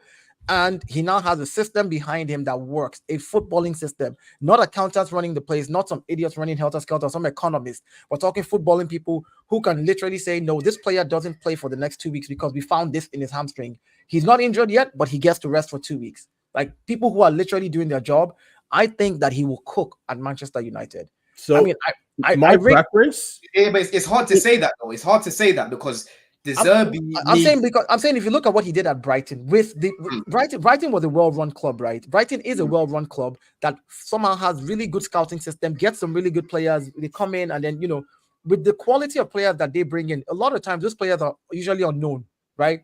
Mitoma, who knew Mitoma? Mitoma was a university student somewhere in Japan studying fitness and health. That's what he's made. He was studying dribbling and all that. Yeah, when they brought him in. And Mitoma just cooked. So my thing is, in a club like Brighton, where it's on this level, right? He's doing well. If he goes to Manchester United that now has a footballing system behind it, proper structure, the right people, and they're willing to back him up, and he has better quality players, That's what I was going to say. That's what I just said. Better quality players. I think. Can I genuinely ask a question to all three of you? This is a genuine question. What makes De Zerbi better than Ten Hag on a real What makes me so sure? Okay, let's say everything you just said is correct, Dayo. Let's say I get De Zerbi in tomorrow and he's the new Man United manager.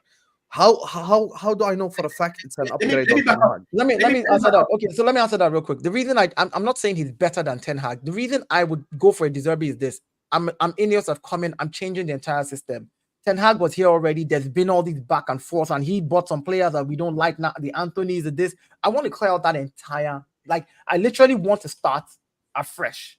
I pick a style. I've got my technical director. They've picked how we want to play. I get the manager. The manager buys into it. We get the right players, and we start at the base. So why is Zerbi a better fit? Yeah. Why is Zerbi a better fit? Because of his style. Because I've seen his style of football, and I know that that's a good style of football. With better quality players, he will cook more. So if I give him better quality players with that style of football that he's built, and I want to adopt that as a Manchester United technical director, I'm like, all right, cool. I will get you the best guys in those positions because I'm managing and I have the money. So I'll answer that too, because like so for me, when I look at it this way, he's not, but he is if he's not. No, it's the truth. Like I hate it's no, I fact. agree with that because like, if I you want like I'm one Hag, of those get people an who got upgrade. who got tired of Erik Ten Hag, and then in the last like 5 games he decided to start like doing things a bit correctly.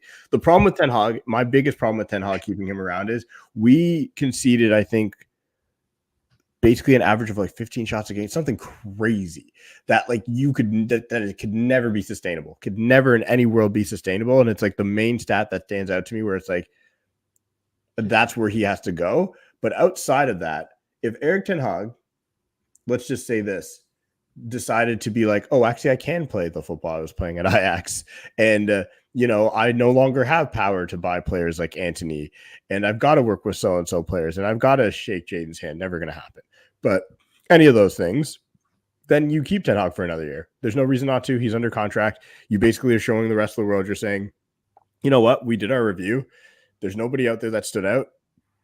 Ten Hag's got a year left on his contract. We can let him go at Christmas. We've already done our review. That manager that we're looking at will still be there, but we've decided, like it's a job interview. None of you passed it. This is how I'll look at it if Ten Hag stays. Nobody we interviewed showed us enough to answer the question that Don just asked. Why are you better than the guy that we're about to get rid of? Your standards on the floor, Cam. You're scaring me right now of what you're saying, because as a United fan, I'm not trying to hear that, bro.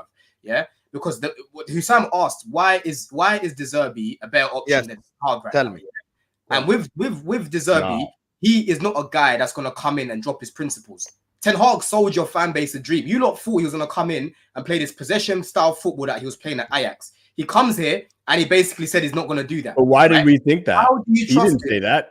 He did say it, bro. That's what you lot brought him in for his style of play, is it not? Every time I would see any content about you bringing in Ten Hag, Terry being one of them, was very excited about how you were going to play. That's so, what we thought as fans, and yes, that's what fans. That's why fans turned on him. Yeah, but what I'm saying is he catfished you. Very similar to Poch, he catfished you guys because he started to do things which were mad. Yeah, cool. He might not have any more control in terms of the recruitment, which is fair enough because his talent ID is poor.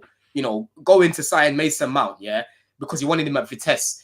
Bringing in Anthony, who's a 7-a-side footballer, not 11-a-side Premier League footballer, doesn't even look Brazilian. All these mistakes that he's made on the transfer side of things. And then when you look at the injuries that you've had as well, very similar to Poch. I think he's played a big part. I've heard a lot of things. I've seen a lot of things about him, how intense his training is. So I'm looking at him thinking, bro, how do you trust this guy with a new set of players, with his stubbornness and how he doesn't want to change? He might be injuring and hurting more players. That's another factor as well. And then when it comes to problem solving, bro, that's one thing that I like in managers. I need you to be able to problem solve when you're facing adversity. Because with him, he's like Poch. He'll run off and talk about injuries. Yeah. He'll see you lot, like you're saying, concede 10 shots in a game, 20 shots in a game, and he'll say, oh, we deserve the win today. Because in the last second, you've got Bruno scoring against Fulham. Do you know what I mean? You've got McTominay scoring 12 goals. Sorry, but you've got McTominay winning you 12 points last season when he wanted to get rid of him in the summer. Do you know what I mean? So it's all wishy-washy. It doesn't make sense.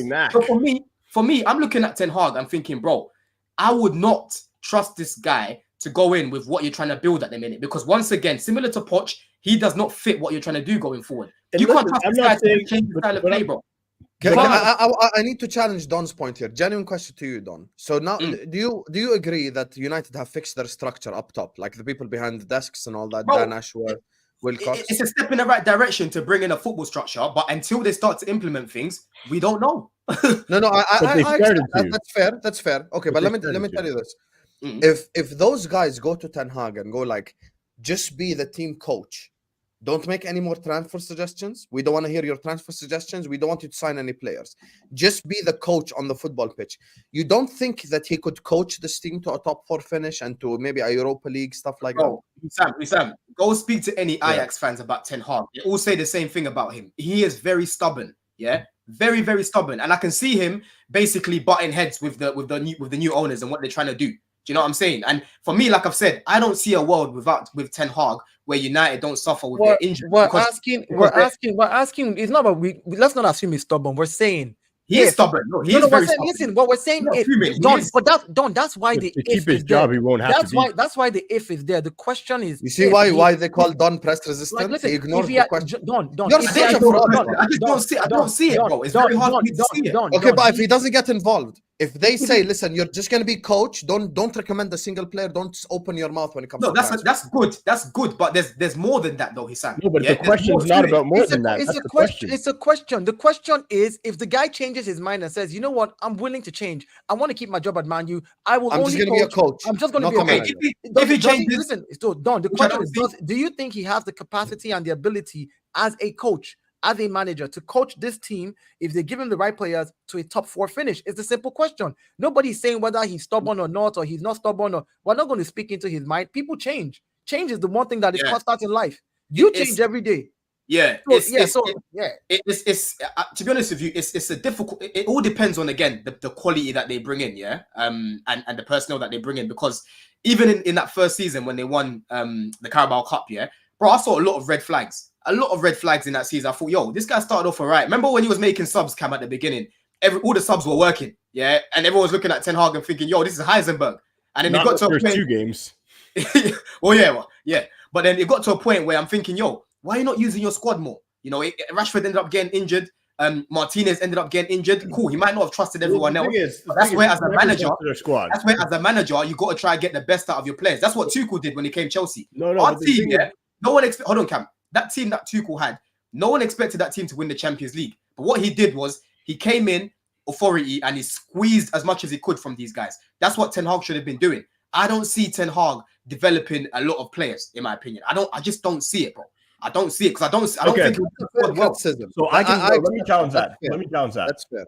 I can challenge that real easy. So here's the thing about, he didn't get, he had his second, third choices. Those were his players, the Antonys or whatever. But like the main players he did want, those were really clear, and he didn't get any of them, was Frankie de Jong, Kim Min-jae, and Harry Kane. Those are the 3 players he wanted. Didn't get close to any of those guys, obviously. When we're going to say he hasn't developed anybody, at the end of the day, Rashford is who he is. He's up and down. So it's like he had his great season under him. He had a bad one. That's who Rashford is. He's going to have a good season next year. Maino, Garnacho. Maino was a baller already. I told you, but I knew about Maino before Ten Hag. Yeah, just because you knew about him doesn't mean when he first stepped onto that pitch he was ready, though. But the thing is, I've told you about Maino's deficiencies. Ten Hag has not improved them. But my point is, he's made him into the attacking. Like you cannot say that Maino just because what you saw as a youth player, that's who he was, and he said no. Ten Hag developed that talent and turned him into a player who got called up for England. What I was seeing from Maino in the academy is what I'm now seeing in the first team. Only difference he's got bigger. That's all it is. Anyway, right? So same thing as Cole Palmer. We have different opinions on that because I think that's unfair. I think that's disingenuous to say that. I don't think it's developed Maino. I'll be real. Has done no. Anyway, then you have Garnacho, who clearly has developed. At the end of the day, like he has clearly gotten better. He's sure. Again, you can this is the thing. It can be semantics, or we can actually look at what's happened on the pitch and what's happened with these players and the fact that they've broken into the first team. So you have Garnacho, you have Maino, you have Rasmus Højlund, who had a tough season to start with. He had a tough season to start with, and then he went on his little purple patch, and then of course we went back to not getting him the ball. But at the end of the day, there isn't anybody who, at least I would think on this panel, who would look at Rasmus Højlund and be like, that's not a young striker you'd want on your team. Like has Ten Hag developed him though? He has, yes, because when he first came into the league, he was even more raw. And this is the thing, like I've actually watched him struggled pretty much all season, pretty much. He's had a purple patch, like you've said, but Højlund, I'm sorry, because he was hurt half the season. So this is the thing. When people, the only one that really look at, let's make it clear. But let's make it clear. That's me being friendly. Listen, that's me being lenient. Let's make it clear. I'm not talking about Somebody just said it's 3-1 with you. It's like, no, Don just puts himself in a situation by spinning these webs. But no, I'm not talking about improved to the point that these players are the final article. I'm saying he's clearly improved them on the pitch. Like he's clearly, and people, if I say Scott McTominay, everyone's like, oh, you're talking about Scott. Scott sucks. We all know it, but he scored how many goals this year? Who's that up to? Was that just Scott? Scott's been at United forever. But no, I'm not trying to. Come. What you're doing right now is so shameless, yeah? It's so shameless because Ten Hag wanted to sell Scott. Scott said no to Fulham. Both of us. We all said no to Fulham. And then what he did was, do you know what, yeah? I'm going to make use of you. Go crash the box and score me some goals. That's all he's good for. Yeah, because Scott McTominay. Yeah, who figured that out, though? Who figured it out? Hold on. Who figured it out and said, go crash the box? Who figured it out and said, go crash the box? Was it Scott McTominay himself, or was it the manager? Or was it the manager who said, hold on. So is that not a development? Don't be fraudulent. Don't be fraudulent. When it comes to other teams, I don't like this. This is the thing that triggers me. When it comes to other teams, and they're talking about even the smallest or the minutest of improvements in the player, you wash it down like it doesn't mean anything. But you want to big up Enzo. You want to big up Enzo. You want to big up Enzo, and then at the end of the season, you turn around and say, "Well, the hernia that didn't let him play well. What dirty hernia didn't let him play well?" This is what you're stretching it. This is what you're stretching it. I said already. The only person I can look at and say, "Okay, maybe he has developed." Diego Dalot. It's Garnacho, really. Diego Dalot. Dalot's improved. Say something. He's improved slightly. Yeah. Scott McTominay is a big reach for you to even say that. Yeah. Hoyland is a very, very big reach. Yeah. When I'm talking about improving, is going to play for England. That had nothing to do with the manager. Nothing. Yeah, but Cameron, when I talk, your definition of improving is clearly different to mine. When I talk about improving, look, the perfect example I can give you is how Gallagher. How much I don't like Gallagher. How much Gallagher has improved under Poch. Don't worry about more. Poch was playing a system which suited Gallagher.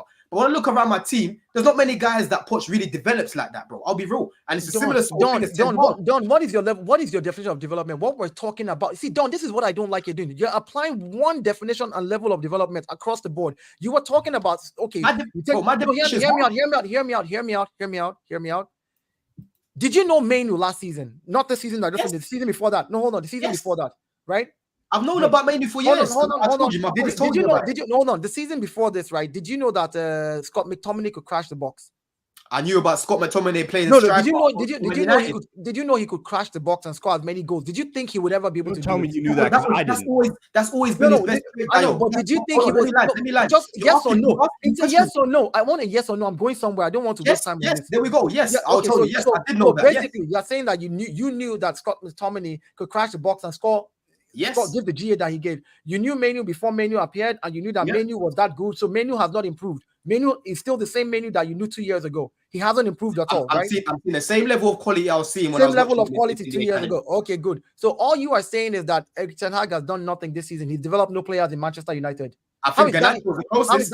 How is that even a thing? I think Garnacho is the closest person he's developed. I don't think he's developed anyone else. I'll be real. And I'm not saying that he developed them to some level where they're now world class. No, I'm just saying we saw these players at the beginning of the season.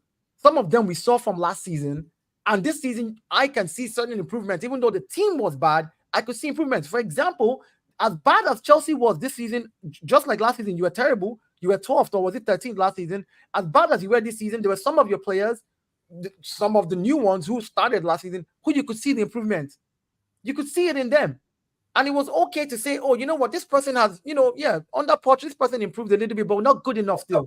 What's making me laugh? Not good enough. That's all I'm saying. What's making me laugh is you're saying I've got a different energy. Watch improving Palmer. I've literally just told you. I've literally just told you. No. Let me tell you something, Dayo.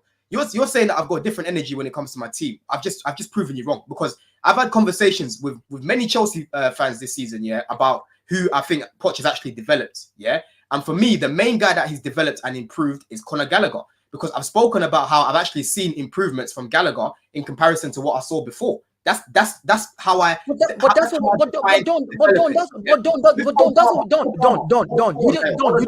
don't rate Gallagher. You don't rate Gallagher. You don't rate Conor Gallagher. I'm saying that he's improved it. I'm saying that, and that's what we're saying about Man U as well. You might not rate certain players, but you can say that. I rate Man U though. You can say Eric. I'm not talking about Man U only. Don't try and streamline it to one player. I'm just talking in general. Right. So who's he developing? Listen. In general, I think he developed Maino. because I didn't know Maino before he showed up in Man U. That doesn't mean that he showed up. developed Listen, him, bro. hold You on. didn't know about him. But I did see. Listen, I did see his progression in the games that he played. I saw exactly how when he played as a 6 or sometimes when he played as an 8, I saw the difference. I watched. So if he's developed him so much, why is he not helping them? Hold on. Listen to this. Let me finish now. He developed him so much, right, in everybody's eyes that he got called up for the national team. He got called up for the national team in a terrible Manchester United team. If he was not that good, I don't know.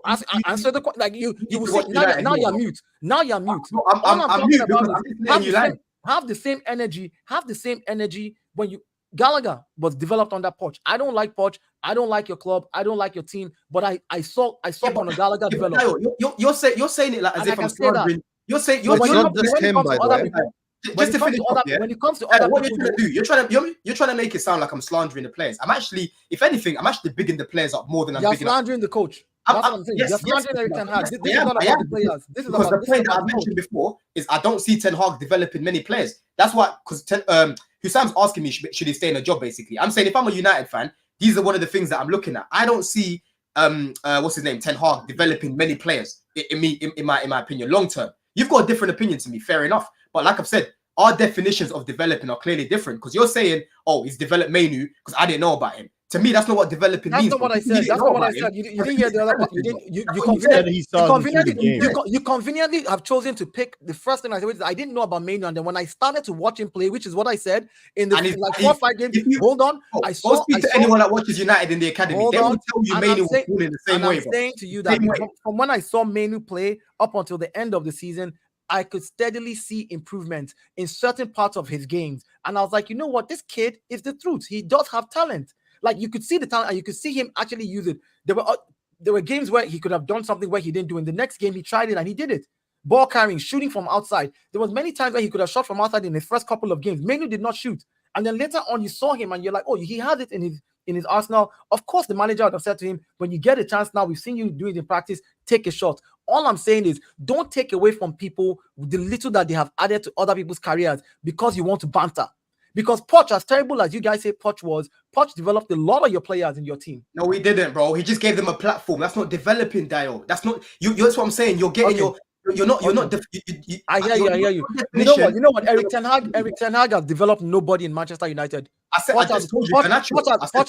has only developed Gallagher as far as you're concerned. Conor Gallagher, and everybody else. Crazy thing. Everybody else is talented and they'll do it. So here's the thing, Don. You can't. I'm probably Jackson actually. But here's the thing, Don. You can't develop a player without giving them a platform first, right? It's literally impossible. It's literally impossible. So by giving somebody a platform and by putting them into different positions and by allowing them to flourish in whatever he's probably doing in training, because none of us are there in training.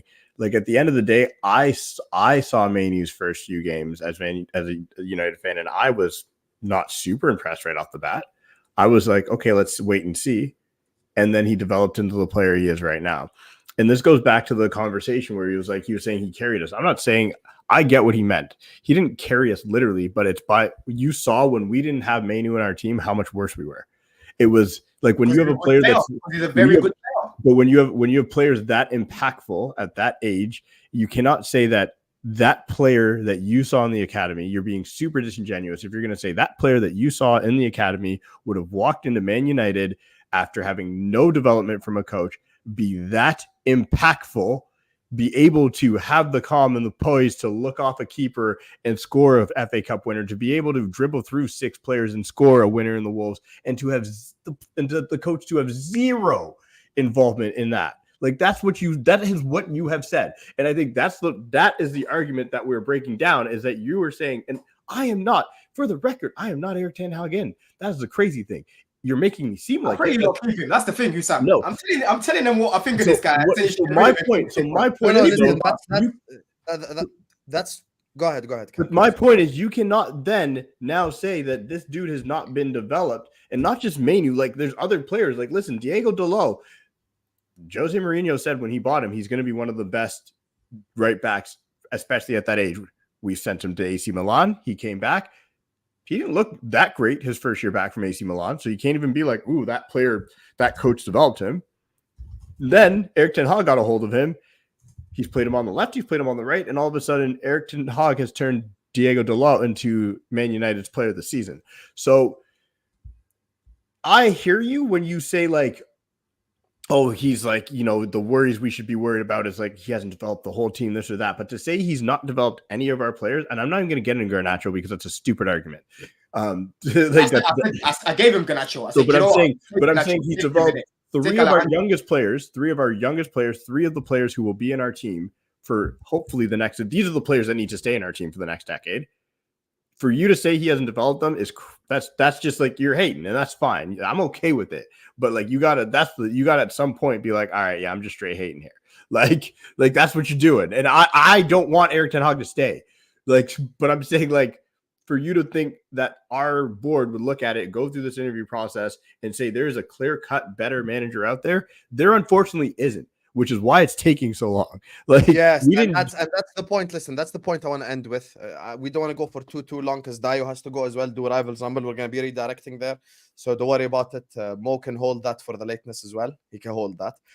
Big up to this. Has been an absolutely incredible stream. Just one thing that I do say, I genuinely completely agree with Cam's point, and that's always been my challenge. If you want to sack your manager, because we're talking about sack here, we're not talking about Klopp leaving or whatever. We're talking, if you want to sack the manager, you need to give me an upgrade. I've always been fair with the Arteta conversation, with the Ten Hag conversation, with everyone. I'm just saying, if you're trying to tell me Zerbi and shit like this, might as well just keep Ten Hag, tell him shut the hell up when it comes to transfers and just coach the team. And, you know, it might just be a better situation. Big up to Adeleke, who says, Erik ten Hag has never finished a season as a manager trophyless. I obviously, look, here's the thing.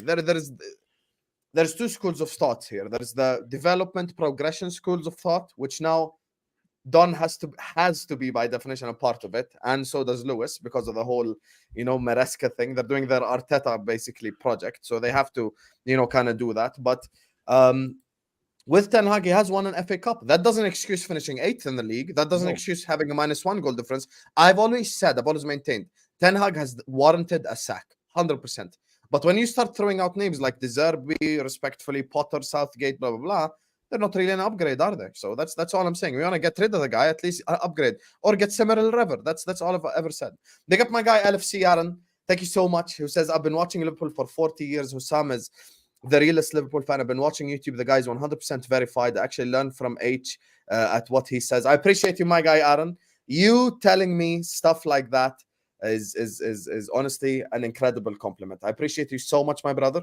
Thank you so much for the super chat. This is a Liverpool fan since the 80s. So someone saying stuff like this is honestly incredible. Thank you so much, Aaron. This compliment means a lot to me. My brother, General in the chat as well, you know, managing moderator, always, you know, keeping things in check in the chat.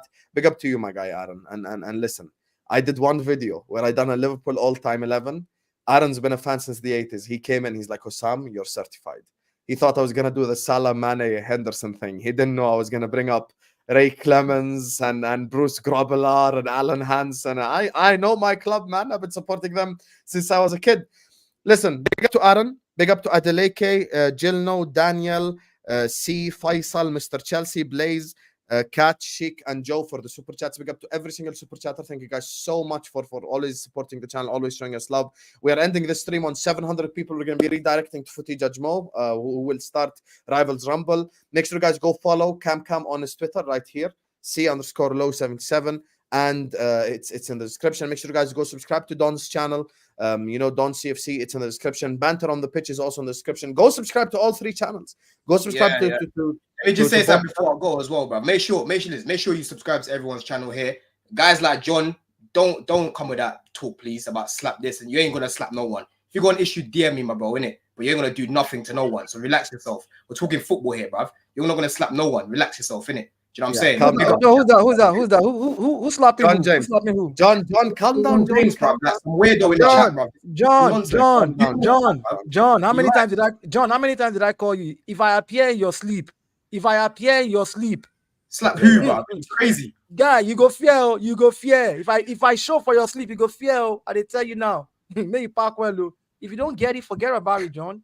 You hear me? If you don't get it, forget about it. Get too comfy on this YouTube thing, you know. DM me, bro. If you got an issue, we'll talk. But never try to tell me and this, that. Never try to tell me, bro. You dumb. John James is like 60 years old. Bro, you're old enough to be my dad, bro. He's 60 years old, bro. Why are you trying to fight? I feel like you're my child, bro. Bro. About slap. He's 5 years Crazy. away from being Even better. Even better. See, hold on, even better. You be Niger. Baba, I go show for your sleep as you be Niger. You understand the thing where they talk. So now I go possess you like evil spirit. And they tell you, don't go talk on too much. When you look up to you guys. We're going to be sending Dayo over there tomorrow before he starts crying in my DMs. Go subscribe to Don's channel. Subscribe to Dayo's channel. Follow Kamkam on Twitter. Make sure you guys are liking this video, subscribing. And be back tomorrow, inshallah, with the daily transfer news show. And we'll see you guys later.